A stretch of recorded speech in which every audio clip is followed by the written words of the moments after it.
Di balik gelap jalur Pantura Tuban, sebuah warung bercahaya bagai oase muncul di tingkungan sepi, mengundang sopir truk ragil merasakan nikmatnya rawon di warung itu yang seolah menghidupkan kembali kenangan masa kecilnya.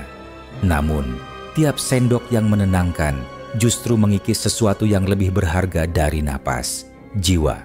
Mampukah ragil melawan godaan suapan terakhir? Atau warung itu akan menelannya selamanya? Temukan jawabannya dalam Siluet Malam yang penuh misteri. Siapkan diri kalian, karena kita akan mengungkap kisah yang tidak akan pernah kalian lupakan. Jangan lupa subscribe, like, dan share video ini ke teman-teman kalian agar mereka juga bisa merasakan misteri yang sama. Tinggalkan komentar di bawah jika kalian punya pendapat dan cerita horor seram untuk dibagikan. Terima kasih, semoga diberi sehat selalu. Selamat menonton. Ragil, umur 38, sopir truk kontainer lintas Jawa. Bagi Ragil, Jalan Pantura bukan sekadar jalan raya, tapi rumah kedua. Truk kontainer yang dikemudikannya sudah jadi saksi hidup. Panas terik siang yang membakar aspal, debu pekat yang menempel di kulit, macet berjam-jam, sampai sunyi malam yang bisa membuat orang gila kalau tak kuat. Malam itu, tanggal 13, Ragil sedang melintasi jalur Pantura Tuban. Jalan itu terkenal panjang, lurus, dan melelahkan. Pukul 1.20 dini hari, dashboard truknya berpendar samar. Dunia seakan tidur, sebagian besar orang terlelap, tapi para sopir masih berjaga, melawan kantuk di jalan sepi. Udara dingin menembus kaca, jalan sepi, lampu jalan nyaris tak ada, hanya sesekali cahaya rumah jauh di kejauhan. Ragil menguap panjang, kantuk mulai menyerang. Kelopak mata rasanya berat, perutnya melilit lapar. Sejak sore ia hanya mengisi perut dengan roti kering. Tiba-tiba, sebuah aroma menyeruak tajam, menusuk hidungnya. Rawon, hangat, gurih, bercampur dengan wangi gorengan baru matang. Aromanya begitu nyata, begitu menggoda, persis seperti masakan almarhum ibunya dulu. Hati Ragil berdebar. Mana mungkin ada warung buka jam segini? Namun, di sebuah tikungan gelap, tikungan yang katanya rawan kecelakaan, ia melihatnya. Sebuah warung sederhana berdiri, tapi anehnya tampak sangat bersih dan terang, kontras dengan sekitarnya yang gelap. Lampu Petromax bergantung di teras, cahayanya kekuningan hangat. Meja-meja kayu berjejer rapi, lantai mengilap tanpa noda debu. Ada pot bunga segar menghias di depan pintu, seperti oase yang muncul dari kegelapan malam. Nyaman sekali dipandang, tidak seperti warung Pantura kebanyakan yang penuh asap dan debu.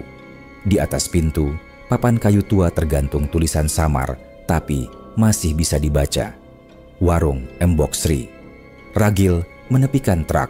Ia membangunkan kernetnya Budi. "Bud, ada warung, kita makan dulu." Budi membuka mata dengan malas. Suaranya serak. "Aku ngantuk banget, Gil." "Ayolah, perutku udah nggak tahan. Paling enggak minum biar hangat," ajak Ragil. Begitu masuk, mereka disambut seorang ibu berusia sekitar 50. Tubuhnya gemuk, wajahnya teduh, senyumnya ramah. Tutur katanya halus, seperti seorang ibu yang penuh kasih. "Silakan, Nak. Perjalanan jauh, jangan dilawan perut kosong," katanya lembut. Ragil tersenyum lega. "Rawon satu, Bu, sama teh panas." Budi hanya memesan teh, matanya tampak gelisah. Entah kenapa saat masuk warung, ia merasa aneh. Padahal warung itu nyaman sekali, nyaris sempurna. Tidak ada asap rokok, tidak ada lalat, meja licin seperti baru dilap. Dari pojok ruangan, sebuah radio tua mengalunkan gamelan Jawa pelan-pelan, menciptakan suasana yang tenang. Tak lama, semangkuk rawon pekat tersaji. Kuah hitamnya harum, dagingnya empuk, nasi hangat mengepul. Dari suapan pertama, lidah Ragil langsung dimanjakan Ragil, seolah tersedot ke dalam rasa yang tak bisa dijelaskan. Kantuk hilang, tubuhnya segar, pikirannya ringan. "Enak sekali, Bu," katanya lega. Mbok Sri hanya tersenyum, matanya hangat.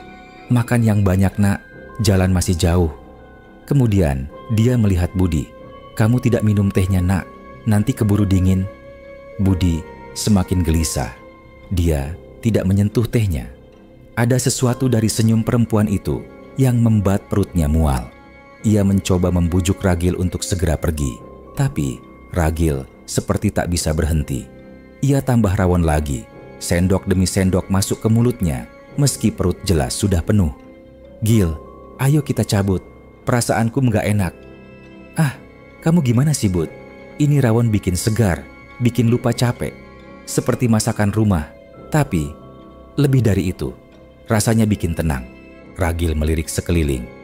"Lihat, Bud, warung ini ramai oleh sopir-sopir lain. Mereka semua makan lahap, wajah mereka tenang. Itu artinya mereka juga menikmati," ujarnya meyakinkan Budi. Tapi kemudian Ragil melihat ada yang aneh, tak seorang pun bicara. Mereka semua diam, wajahnya tenang, hanya sibuk menyendok rawon ke mulut. Tidak ada obrolan seperti biasanya sopir kalau mampir warung. Sunyi sekali, hanya terdengar suara denting sendok beradu mangkuk dan suara mengunyah. Lalu tatapan Ragil berhenti pada seorang sopir tua di meja sebelah. Tangannya tak henti menyendok rawon ke mulut, kunyahannya lambat, matanya menatap kosong ke depan, seperti orang makan dalam tidur. Ragil menelan ludah. Ada rasa aneh yang tiba-tiba membuat bulu kuduknya meremang. Perlahan pandangannya turun ke lantai. Sopir tua itu tidak punya bayangan. Ragil tercekat, sendok di tangannya terhenti. Ia baru sadar, tidak ada satupun pelanggan di warung itu yang memiliki bayangan. Tangan Ragil gemetar. Ragil menoleh ke dinding. Di sana tergantung sebuah cermin besar. Saat Ragil lihat pantulan dirinya sendiri, bayangannya tampak samar, seakan-akan memudar. Jantung Ragil berdegup kencang. Ada yang salah, sangat salah. Ragil berusaha berdiri, tapi tubuh terasa berat. Seakan kursi menahan kaki Ragil. Embok Sri tiba-tiba sudah di sampingnya. Tangannya yang dingin menepuk bahunya. Senyumnya tetap ramah, tapi sorot matanya menusuk tajam. "Jangan buru-buru, Nak. Makanlah sampai kenyang. Biar tenang di jalan nanti." Ragil mencoba berkata sesuatu, tapi lidah keluh. Di sekitar Ragil, para sopir tetap makan dengan wajah kosong. Suara denting sendok jadi semakin menakutkan. Begitu Mbok Sri meninggalkannya, Ragil berbisik pelan, "Bud, kamu benar ada yang aneh. Kita pergi." Dengan sisa tenaga, Ragil bangkit, menjatuhkan kursi ke belakang. Para pelanggan lain menoleh bersamaan. Mata mereka kosong, wajah pucat, mulut masih mengunyah. Tidak ada suara, hanya tatapan dingin. Ragil dan Budi berlari keluar. Ragil terhuyung-huyung saat berlari, badannya terasa berat. Mbok Sri tidak mengejar, tapi suaranya terdengar jelas di telinga. "Tenang saja, Nak. Rohmu pasti kembali ke sini suatu malam nanti." Tangan Ragil gemetar menyalakan truk. Mesin sempat tersendat sebelum akhirnya meraung. Ragil injak gas sekencangnya, melaju tanpa menoleh. Dari kaca spion, Ragil sempat melihat warung itu. Masih terang, hangat, penuh orang. Dan di pintu, Mbok Sri berdiri, melambai pelan dengan senyum menakutkan. Sejak malam itu, dunia seakan berubah. Ia masih menyetir, masih bekerja, masih berinteraksi dengan orang-orang. Tapi ada rasa kosong yang tak bisa dijelaskan. Setiap kali ia bercermin, bayangannya tampak memudar sedikit demi sedikit. Kadang wajahnya samar, kadang tubuhnya tak sepenuhnya terlihat. Pernah suatu pagi, saat mencuci muka di mushola rest area, Ragil menatap cermin dan yang tampak hanya dinding di belakangnya. Tak ada wujudnya sama sekali, bulu kuduknya berdiri. Tapi ketika ia berkedip, bayangan itu kembali. Samar, seperti berusaha melekat padanya. "Apakah aku masih hidup sepenuhnya?" gumamnya pelan. Malam demi malam, Ragil dihantui mimpi buruk. Ia terjebak dalam warung itu, duduk di kursi yang sama. Semangkuk rawon mengepul. Aromanya membuat Ragil menangis ingin menolak, tapi tangannya selalu bergerak sendiri, menyuap, menyuap, menyuap, hingga perutnya terasa meledak.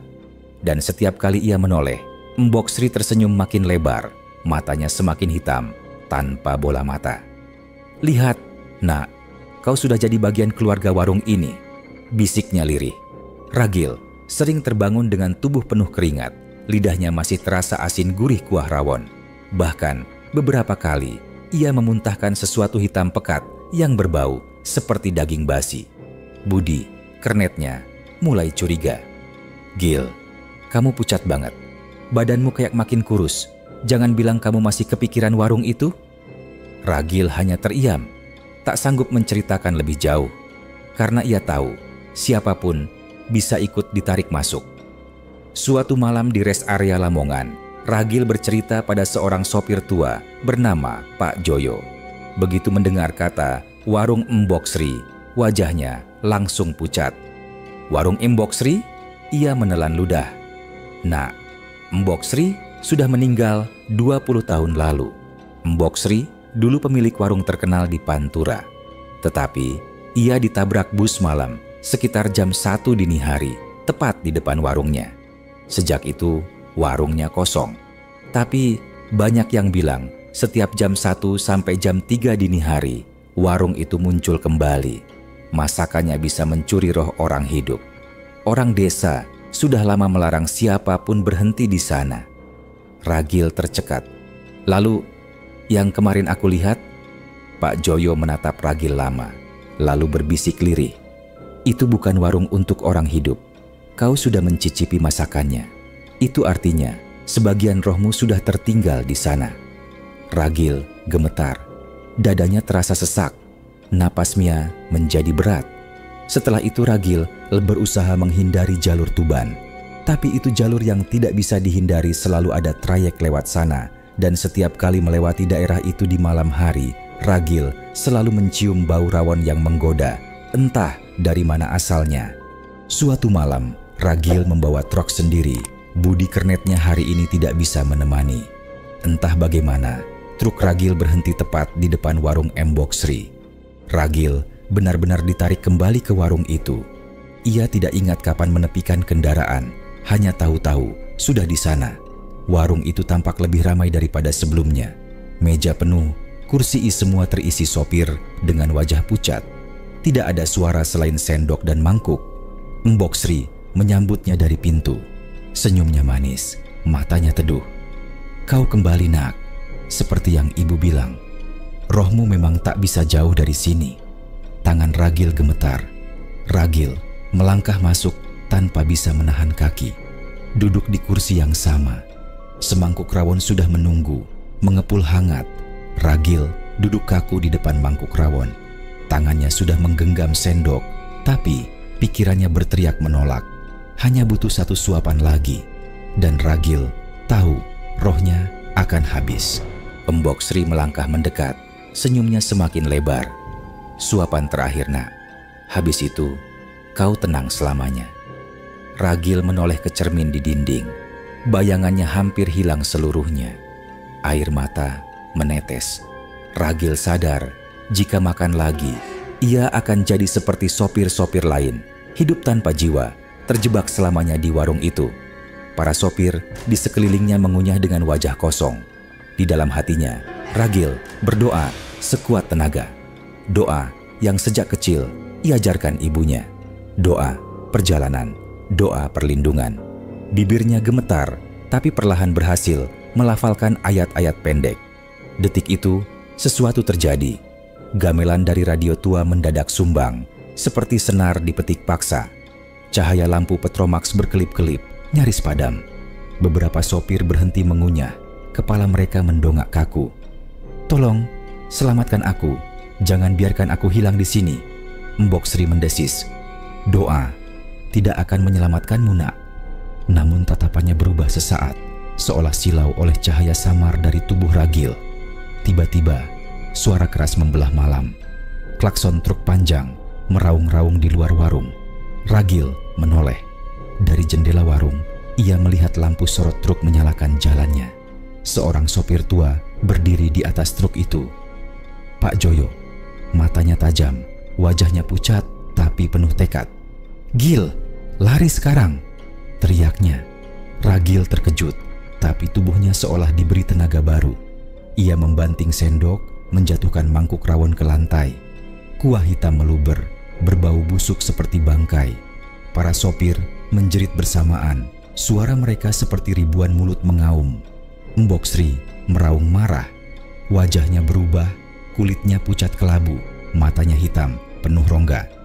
"Kau tak akan bisa lepas, nak. Kau sudah bagian dari sini." Ragil berlari, menabrak kursi, tubuhnya hampir roboh, tapi langkahnya terasa ringan, didorong sesuatu. Dari balik bahunya, ia mendengar doa-doa samar, suara sopir-sopir yang tadinya terjebak, seolah ikut mendorongnya keluar. Pintu warung terbuka lebar. Cahaya lampu truk Pak Joyo menerangi jalan. Ragil melompat keluar. Saat kakinya menginjak tanah, ia menoleh sekali lagi. Warung itu berguncang, dindingnya retak, lampu padam satu persatu. Mbok Sri berdiri di ambang pintu, wajahnya memudar. Tapi tangannya melambai, bukan ramah, melainkan ancaman. "Percaya saja, nak, rohmu akan kembali. Semua yang sudah makan akan kembali." Dalam sekejap, warung itu lenyap. Hanya tikungan gelap pantura, sunyi, angin malam yang dingin menusuk. Ragil terhuyung, lututnya lemas. Pak Joyo menepuk bahunya, wajahnya serius. "Kamu kuat, nak, tapi jangan sombong. Kau hanya diberi waktu. Ingat, selama rohmu pernah mencicipi masakan itu, kau tak pernah benar-benar bebas." Ragil mengangguk, masih gemetar. Bayangannya memang kembali di tanah, samar tapi ada. Ia masih hidup, namun jauh di dalam hati, Ragil tahu aroma rawon itu akan terus membayangi. Cepat atau lambat, ia akan ditarik kembali. Dan kali itu, jika suatu malam ia lengah, jika doanya goyah, jika ia tergoda dan berhenti, Mbok Sri akan menunggunya di meja yang sama, dan ia tidak akan bisa keluar lagi. Ia akan selalu ingat nasihat Pak Joyo. Kalau kau melintas Pantura Tuban tengah malam dan mencium wangi masakan yang membuat air liurmu jatuh, jangan berhenti. Karena sekali kau singgah, sekali kau makan, mungkin bukan tubuhmu yang kenyang, tapi warung itu yang akan menelan rohmu.